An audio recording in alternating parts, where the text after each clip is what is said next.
పచ్చకామెర్ల రోగికి లోకమంతా పచ్చగా కనిపిస్తున్నట్లుగా రోజా తీరు ఉందని కేంద్ర మాజీ మంత్రి టీటీడీ సభ్యురాలు పనబాక లక్ష్మి ఎద్దేవా చేశారు. వైఎస్ విజయమ్మ ప్రకటించిన ఆస్తి వ్యవహారాన్ని డైవర్షన్ చేయడానికే రోజా ఇష్టం వచ్చినట్లుగా మాట్లాడుతున్నారని ఆరోపించారు.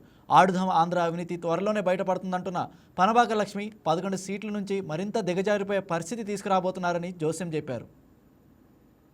20 నెలలకే మేము అభివృద్ధి చేసి చూపిస్తే ఓర్వలేక ఏదేదో మాట్లాడుతున్నారు. ఏది జరగలేదు అనేది ప్రజల్లోకి రండి, మేము రెడీగా ఉన్నాం. 1వ తారీఖు ఆదివారం వస్తే అంతకు ముందు రోజే 30 కానీ 31 కానీ ఆ రోజు వెళ్ళి ప్రతి ఒక్కళ్ళు ప్రతి ఇంటికి వెళ్ళి పెన్షన్లు ఇమ్మని చెప్పిన మాట మా నాయకుడిది.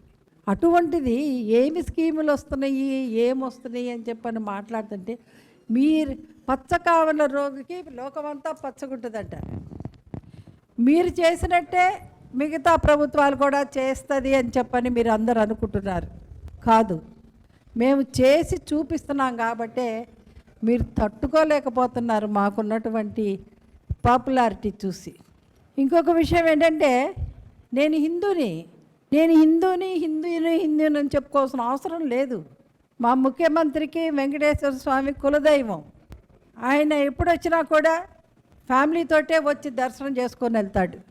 అది నువ్వు ఒకరికి చెప్పక్కర్లా, ఒకరిని మనం నిరూపించుకోక్కర్లా మనకున్న భక్తిని. ఇదేమన్నా ఏకలవ్యుడు ఇంకే టైపా? అసలు ఇవన్నీ ఎందుకు జరుగుతున్నాయి మీరు ఒక్కసారి ఆలోచించండి.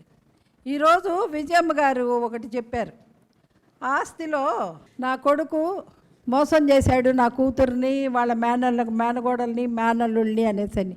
రాజశేఖర రెడ్డి గారు ఇచ్చిన ఆస్తిని సరిగ్గా పంచలేదని విజయమ్మ గారు ఇచ్చారు. దాన్ని డైవర్ట్ చేయటం కోసము ఏదేదో మాట్లాడుతున్నారు మీరందరూ. ఇది కరెక్ట్ కాదు అని చెప్పి తెలియజేస్తూ ఉన్నాను.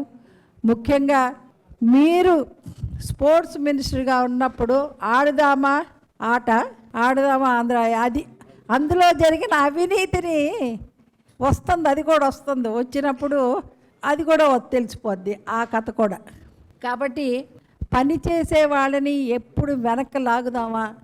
ఈ రోజున ఆంధ్ర రాష్ట్ర ఘనత